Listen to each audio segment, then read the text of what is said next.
Olá, o meu nome é João e neste vídeo vou apresentar o que foi realizado na etapa 1 do projeto. Inicialmente, o tema escolhido foi um laboratório físico-química de uma indústria de esmagamento de soja na produção de óleo. A ideia surgiu porque, diferente daquilo que a gente imagina sobre um laboratório, que é pessoas de jalecos brancos, beckers enfileirados em cima de uma bancada, balança analítica calibrada até a última casa decimal, equipamentos de ponta, a realidade é um pouco diferente com relação às informações.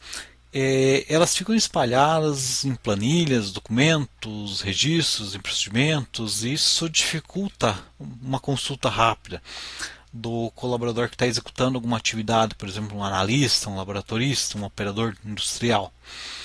Isso acaba gerando dúvidas e até mesmo pode causar retrabalho e, no pior dos casos, até reprovação de material. Isso, é, por isso, o objetivo foi criar um assistente inteligente para ajudar essa, nessa consulta das informações, principalmente consultas técnicas do laboratório. E o que foi criado? Ele foi criado uma aplicação chamada ChatFlow Eyes, utilizando o Streamlit. Ela funciona como uma interface de chat, mas também possui áreas para visualização de dados, fazer consultas em SQL e também testar documentos na base vetorial.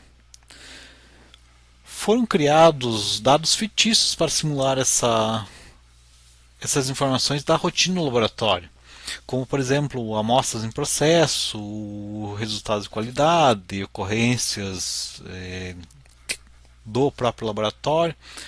E esses dados foram carregados no DuckDB, que permite a consulta dessas informações, como por exemplo amostras pendentes, lotes não conforme ou mesmo análise em aberto. Os documentos outros documentos também foram anexados, por exemplo, as tabelas. As tabelas foram, também possuem dados fictícios e esses documentos foram indexados no ChromaDB, que permitiu fazer busca semântica. Essa representação, eu acredito que seja o próprio uso do RAG, onde o assistente ele pode consultar documentos antes de responder.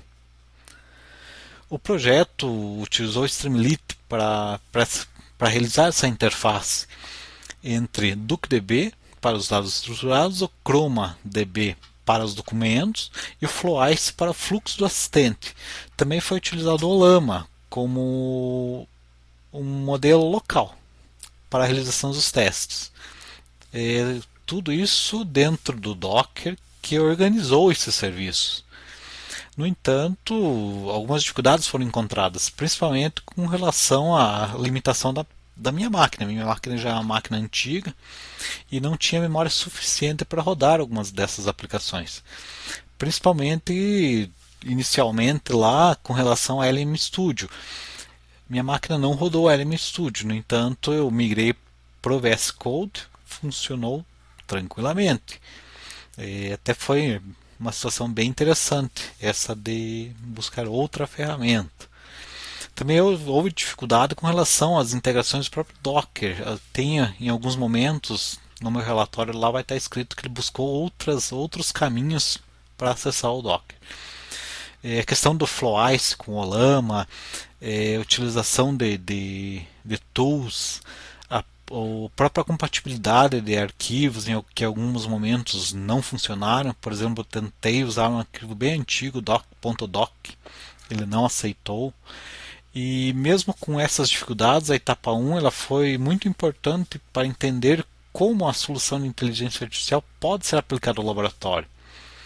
E assim, estou solucionando alguns desses passos, por exemplo, a própria gestão da máquina, aumentando a capacidade dela.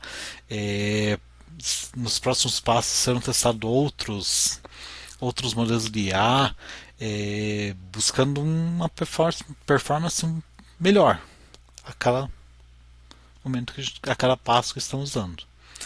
E é isso. O trabalho até aqui está dessa forma. Obrigado.